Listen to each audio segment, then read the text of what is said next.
पुढच्या बातमीकडे जाऊया। पवारांनी सुनील टिंगरेंना इशारा दिल्यानंतर महायुती अलर्ट।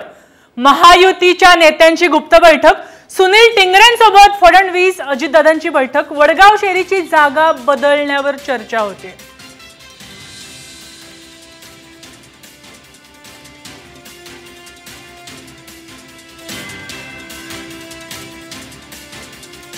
आपल्यासोबत प्रतिनिधी सागर आव्हाड आहेत।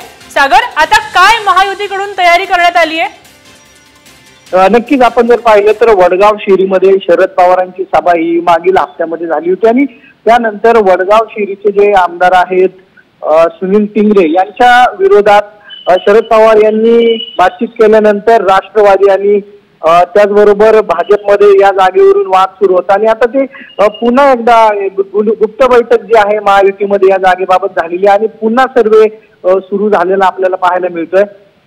वडगाव शेरीची जागा जी आहे ती भाजपला मिळण्याची शक्यता जी आहे ती वर्तवण्यात येते, कारण की सुनील टिंगरे आणि पोर्शे कार प्रकरण जे आहे ते समोर आलं होतं, त्यामुळे राष्ट्रवादी पक्षाचं नाव खराब झालेलं होतं, आमदाराचं नाव खराब झालेलं होतं, असं या महायुतीच्या बैठकीमध्ये चर्चेतून समोर आलेलं होतं आणि पुन्हा एकदा नव्याने सर्वे जो आहे तो सुरू झालेला आहे आणि जगदीश मुळीक यांचा मार्ग मोकळा झाल्याचं दिसतंय। त्यामुळे आता ही जागा अजित पवार खरंच महायुतीमध्ये भाजपला सोडतात की पुन्हा त्यांच्याकडे ठेवतात हे पाहणं महत्त्वाचं ठरणार आहे।